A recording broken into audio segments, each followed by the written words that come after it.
মা ডাক দিয়া কয় আব্দুল কাদের, মা হুকুম দিলে মানতে হয়। তোমার 10 মাস ধরে পেটে লই আমি কত কষ্ট করছি, তুমি কেমনে আমার মুখে মুখে না করলা, তুমি পারবা না। হুজুর আব্দুল কাদের জিলানী কই মা গো, তুমি শুধু আমার লাগা কষ্ট করছো, আমি কি তোমার লাগা কম কষ্ট করছি নাকি?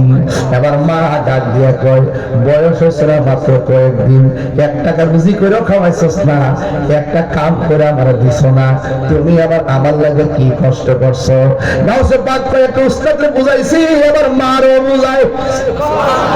আর বড় করে কন্যা করে সুবহানাল্লাহ। ডাক দিয়া বলে মা, আমি যখন আপনার পেটের মধ্যে ছিলাম, ওই পেটের মধ্যে থাকা অবস্থায় বাড়ির মধ্যে একটা ভিক্ষুক আইছিল নি? কয় হ্যাঁ ভিক্ষুক আইছিল। আপনি ভিক্ষা দেওয়ার সময় আপনার হাতের কবজিটা দেখা ভিক্ষুকে আপনার সৌন্দর্যের উপর লোভ করছিল নি? কয় হ্যাঁ লোভ করছিল। ওই মুহূর্তে তুমি আল্লাহর কাছে ইজ্জতের ভিক্ষা চাইছিলা নি?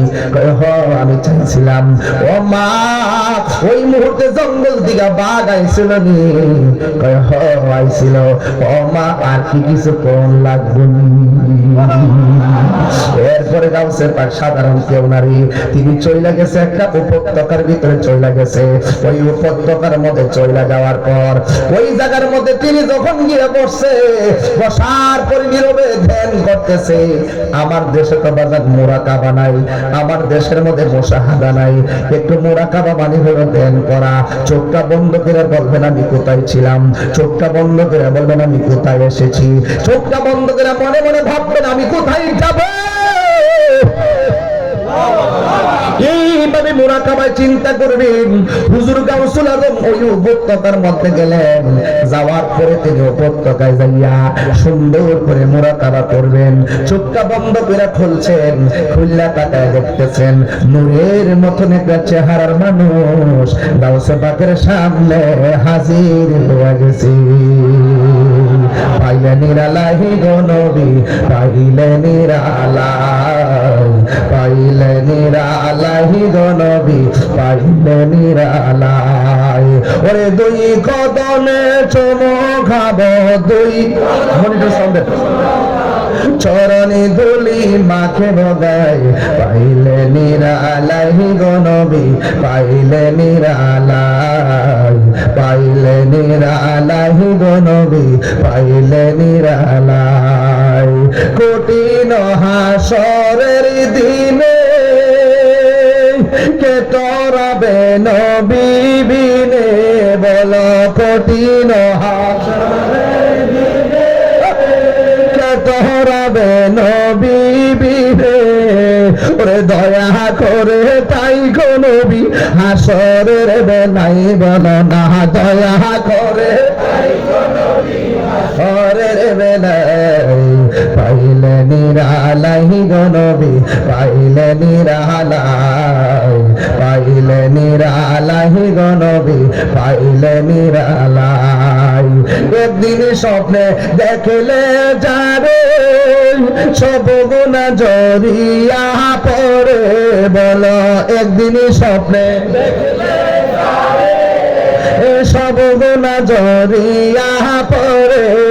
ওরে দয়া করে দিও দেখা নিদানের বেলায়, বলো না দয়া করে নিদানের বেলায়, পাইলে নিরালাই গো নবী, পাইলে নিরালাই, পাইলে নিরালাই গো নবী, পাইলে নিরালাই। আমার নবী নূর, জি জি জি জি জি জি জি জি নবী, জি আওয়াজ কাজ তুলে করো নবী। অনেকে ঠুট লড়ে নাই কেন? কারা কারা নূর নবীর পক্ষে তো হাত তুলে দেখান ইনশাআল্লাহ দেখি।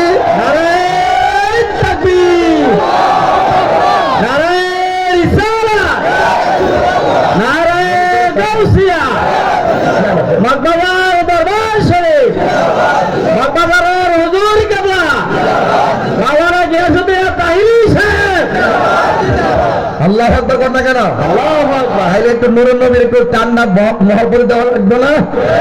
আমার নবী নূরের নবী জিন্দা নবী বলো আমার নবী নূরের নবী আমার নবী জিন্দা নবী ওরে দয়া করে থাইকো নবী নিদানের বেলায় বলো না দয়া করে থাইকো নবী নিদানের বেলায় পাইলে নিরালাই গো নবী পাইলে নিরালাই পাইলে নিরালাই গো নবী পাইলে নিরালাই বলো দুই কদমে চুমো খাবো দুই চরণে ধুলি মাখিব গায়ে পাইলে নিরালাই গো নবী পাইলে নিরালাই জোরে জোরে দিয়ে আল্লাহু আকবার বলা যাবে না আওয়াজ করে বলি ইয়া রাসূলুল্লাহ ইয়া রাসূলুল্লাহ হুজুর গাউসুল আজম এত সুন্দর মানুষ মানুষ রে মানুষ আমার সামনে এসে হাজির হয়ে গেছে আল্লাহর ওলিরা চোখ দিয়ে তাকাইলে বোঝার ক্ষমতা আছে না নাই ওই আল্লাহর চোখের মধ্যে নূর আছে না নাই ডাক দিয়া বলে আমি তাকে দেখলাম একজন নূরের মানুষ কোন দেশে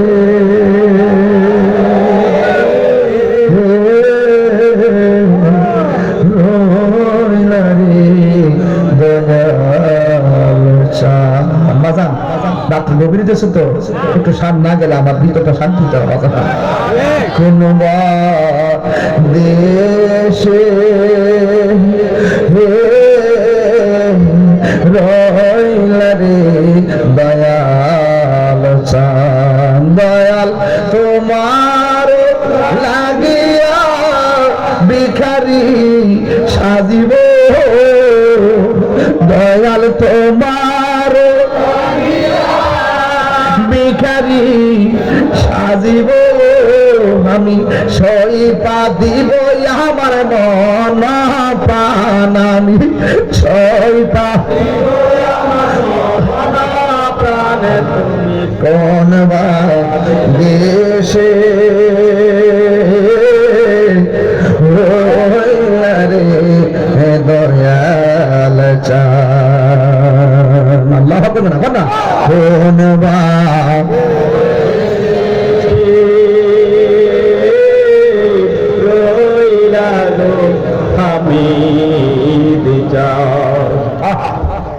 যেমন শিমুলের তোলা বাতাসে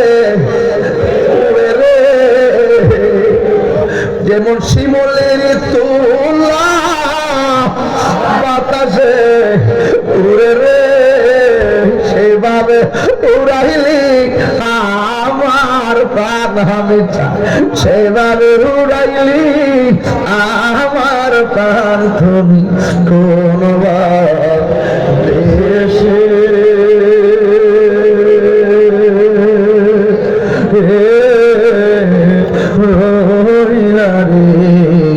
দয়াল চায় তুমি কোন দেশে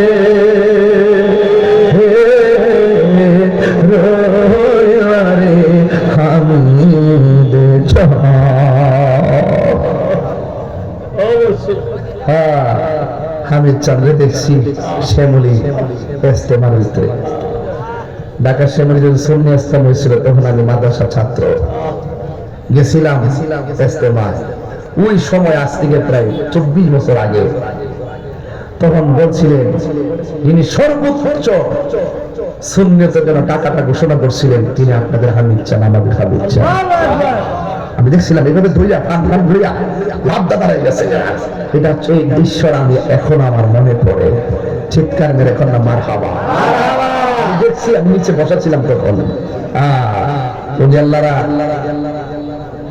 এই দেশটা আবাদ করছে এরা হলো টাওয়ার টাওয়ার এখান থেকে নেটওয়ার্ক নিতে হবে কি নিতে হবে নেটওয়ার্ক নিতে হবে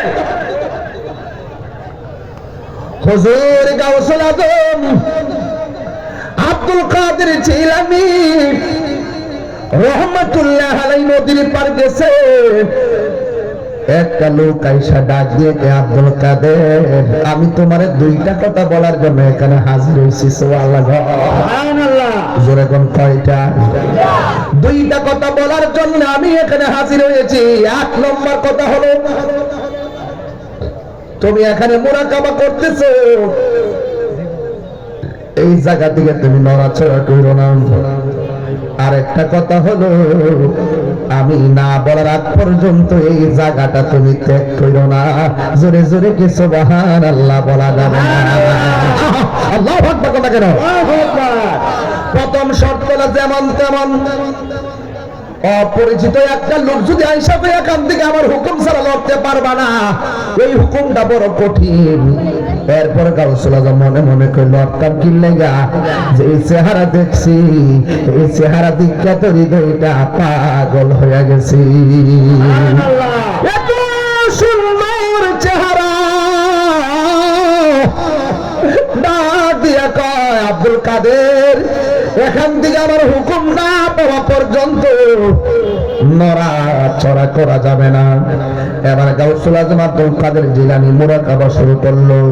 এক রাত চলে গেছে, শুধুমাত্র পানি পান করে রাত্র পার করে বলাইছে। এক মাস চলে গেছে, গাছের লতা পাতা খায়া সময়টা পার করে দিছে। একদিন না দুই দিন নয়, যে বলছে এখান থেকে নড়াচড়া করা যাবে না, এই লোকটা তো এখনো বাজান আসে নাই।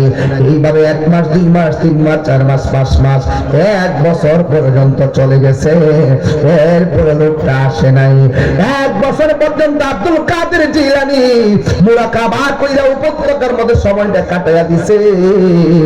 এখন বললেন, তাহির হুজুর, 1 বছর তিনি তো চুলা নিয়ে যায় নাই, তিনি তো কাপড় চোপড় নিয়ে যায় নাই, তিনি কি খাইয়া 1টা বছর কাটাইছে?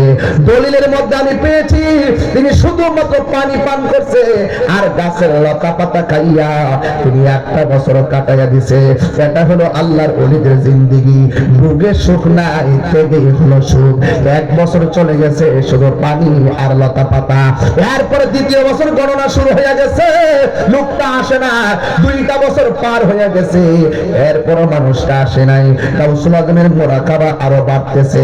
এখন প্রশ্ন করবেন, হুজুর, প্রথম বছর পানি পান করে কাটাইছে আর গাছের লতা পাতা খাইয়া কাটাইছে, 2য় বছরটা কেমনে কাটাইছে?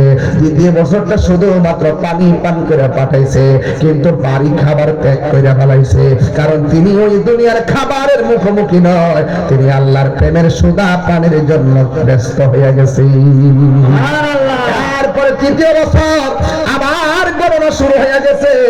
এইভাবে 3য় বছর যখন চলে গেছে, এখন আপনারা বলেন, হুজুর, প্রথম বছরটা কাটাইলো পানি পান কইরা আর বাড়ি খাবার খাইয়া, 2য় বছরটা কাটাইলো শুধুমাত্র পানি পান কইরা, 3য় বছরটা কেমনে কাটাইছে? 3য় বছরটা তিনি কাটাইছেন শুধুমাত্র পানি পান করছেন আর রাতের বেলা তিনি আরামের ঘুমটারে হারাম করে ফেলাইছে। কারণ আল্লাহর হাবিব হাদিস শরীফের মধ্যে বলেছেন, যদি তুমি মুমিন হতে চাও 3টা গুণ লাগবে। 1 নম্বর গুণ হলো মুমিন কথা বলে কম, 2 নম্বর কথা হলো মুমিনে ঘুমাইব কম, 3 নম্বর কথা হলো মুমিনে খাইব কম, কথা বলবে কম, ঘুমাইবে কম। গাউসুল আজম খাবার কমায় দিছে, আরামের ঘুমটারে হারাম কইরা বানাইছে। যেই মাত্র 3য় বছর হয়ে গেছে গো, আল্লাহু আকবার কইরা রে, এমন একটা গভীর জায়গায় ঢুকতেছি, যখন 3 বছর হয়ে গেছে তখন ওই মানুষটা এসে গেছে। আয়েশা ডাক দিয়ে, আব্দুল কাদের রে, ও আব্দুল কাদের, যাও যাও, এবার জঙ্গলে যাও, মঙ্গল হয়ে যাবে। এই কথা বলার পরে আবার তিনি কথা বললেন। এখন প্রশ্ন হলো, হুজুর, আব্দুল কাদের জিলানী রহমাতুল্লাহের কাছে যেই মানুষটা আসছিল, এই মানুষটার নামটা কি? এই মানুষটা আর কেউ নয় রে, এই মানুষটা হলো হুজুর খিজির আলাইহিস সালাম। এই খিজির আলাইহিস সালাম পানির নিচে বাস করে, জোরে সুবহানাল্লাহ, পানির নিচে বাস করে। ও যুবক গুলা পান পায়ে দিরা বলে দিয়া যায়, জীবনে কোনোদিন পানির মধ্যে পেশাব করবেন না। পানির মধ্যে পেশাব করলে স্মৃতিশক্তি কমে যায়, পানির মধ্যে পেশাব করলে কবিরা গুনাহ হয়। কানা আবদান সালিহান, এই পানির নিচে একজন আল্লাহর পেয়ারা বান্দা, যার কাছ থেকে মুসা নবী তরিকতের এলেম আনতে গেছে। আজকে যারা বলে মকবরের দরবারে নিয়ত করে যাওয়া যায় নাই, তারা থুতা আমার জুতা।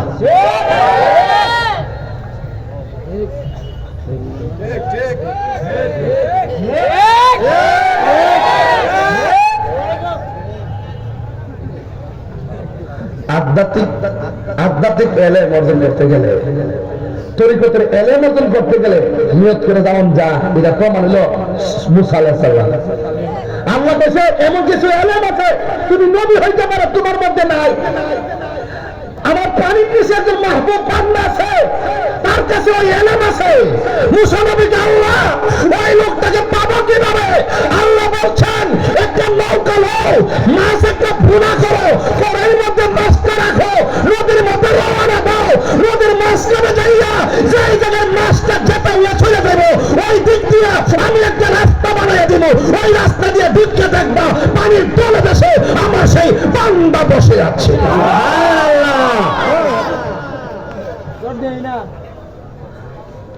আর মৌলবি বুঝে বান্ডেল,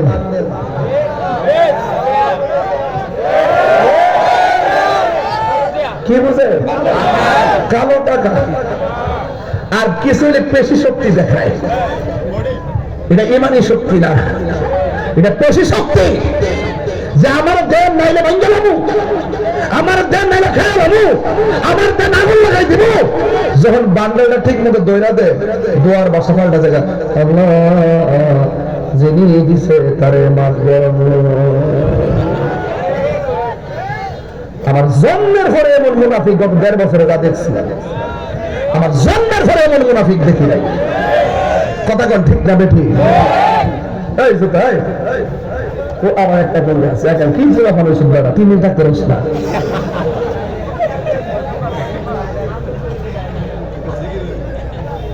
আজকে জিকির হবে ইনশাআল্লাহ। আজকে বাজার নিয়ত করেছি, আজকে রাত্রে ডাবল মাহফিল রাখছি না, সিঙ্গেল। জেনে গান ঠিক না বেটি? এদের সমস্যা লাইটটা টিভি কেটে সিনচক মারে বাবা, সিগন্যাল মারাস। হ্যাঁ,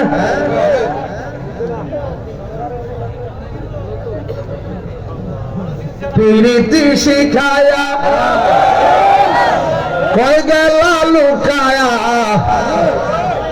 এখন বলো করি কি উপায়, এখন বলো করি কি উপায়। ও মোর জালা রে জালা কি দিয়া আনিবাই, মুর্শিদের প্রেম জালা অঙ্গ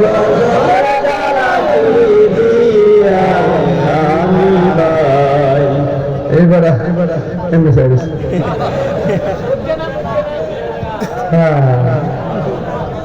বাজান ও বাজান, বাপ আছে যার গায়ে দেখলো তার চিনা যায়। গাউসুল আজম আব্দুল কাদের জিলানীর যে ব্যক্তি একটা সবক দিয়েছিল, নামটা কি? খিজর আলাইহিস সালাম। নামটা কি? খিজর আলাইহিস সালাম। থাকে কই? কথা কোন থাকে কই? পেশাব করন যাইবো? হ্যাঁ, ফুলহান ক্রিকেট খেলোস খুব করে বাড়িতে স্টার বাদেস। আজকে বাংলাদেশ ইন্ডিয়ার দিছে বাজান, ভুলে দিছে রে বাবা। হ্যাঁ, মুসালিম কি করনা করুন, আর হামজা পাগলা তো আছে। কথা ঠিক না বেঠে? খেয়াল একটাই ১০০ বছর পরে বাংলাদেশ ইন্ডিয়ার লোকে জিতছে। ২৩ বছরের ভিতরে যতবার খেলছে এর মধ্যে আজকে জিতছে। সবার আগে বাংলাদেশ। কথা বলেন ঠিক না? আমি স্টার্ট দিচ্ছি একটা আজকে দেখতে পেয়েছো কি করে ফুলাম ফাইট করে বাগনা যে আলাদা সাহেব বলিস বাগনা এটা মাশাআল্লাহ আছে শেষ ফিনিশিং দিয়া লাগে কষ্ট দিছে না আপনারা। ওই জায়গার মাজার কি ভাঙবেন না জিয়ারত করবেন? জিয়ারত করা কি সুন্নত না হারাম? আরো যে সুন্নত না হারাম? যারা জিয়ারতকে পূজার সঙ্গে তুলনা করে তারা কি ডাব্লু? তারা কি ডাব্লু? তাদের নাম কি ডাব্লু। আর আল্লাহর কি কুদরত দেখেন, ওই আমরা সবসময় জিয়ারত করা, পূজা করা আল্লাহ তারা নিয়ে মন্দিরের সামনে বানাইছে। দেখ সারা খালি দিকে পাহারা দেশ সম্প্রীতি বুঝাইতেছে না, বুট খাইবার লাগিয়া। হ্যাঁ হ্যাঁ ও প্রসাদ, আরে পাপুয়া তোমাদের প্রসাদ জানে রে, লেকচার বিস্কুট খাইতেছে আবার গিয়া আল্লাহ কাছে লাখ শুকরিয়া আদায় করি যে আমরা পূজার মধ্যে আসতে পারছি। রোজার পূজা এক কতই। নাটক নাম্বার 1, নাটক নাম্বার 1 আসিন কে আছে? আমরা যে সুন্নি আজকেও বলি, সুন্নি আজকেও বলি, সুন্নি গতকালও বলছি, 10 বছর আগে বলছি, কিয়ামত পর্যন্ত সুন্নি। আমরা সুন্নি করে খুশি না বেজা? খুশি। আর এরা মাঝে মাঝে ফলাইতে হয়, ফলাইতে হচ্ছে ইসলাম হলে ইসলাম বললে ফলো তো, ইসলাম তো সার্বজনীন বিষয়, বুক ছড়ে না বলবা কথা কোন ঠিক না বেবে? তার মুখ বোঝা গেল দুর্বলতা আছে, দুর্বলতা আছে। আমরা ইতিহাস সব জানি, এই জন্য রাষ্ট্রযন্ত্রের বলবো এই দিন না আরো দিন আছে। সুন্নিরা এই দেশে ছিল, আছে, একমাত্র সুন্নিদের কাছে এই বাংলাদেশ নিরাপদ। কথা বলেন ঠিক? আরো বড় করে কোন ঠিক কিনা বলেন?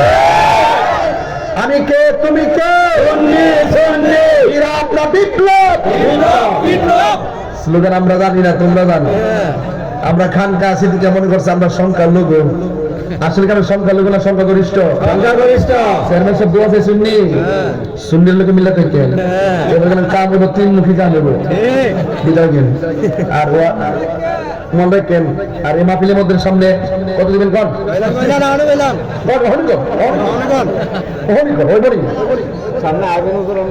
আমি বলে একদম বুঝে গেছি, আমি বুঝে গেছি। আল্লাহ আল্লাহ মারহাবা। অনেকদিন মাটির ভিতরে হবে ঘরে মন আমার, কেন বান্ধ দালান ঘর রে মন আমার, কেন বান্ধ দালান ঘর। সবাই একদিন মাটির হবে ঘরে মন আমার, কেন বান্ধ দালানে ঘর। আমার যুবক ভাইরা, প্রাণ পাখি উড়ে যাবে পিঞ্জর ছেড়ে, ধরা দামে সবই রবে তুমি যাবে চলে, প্রাণ পাখি উড়ে যাবে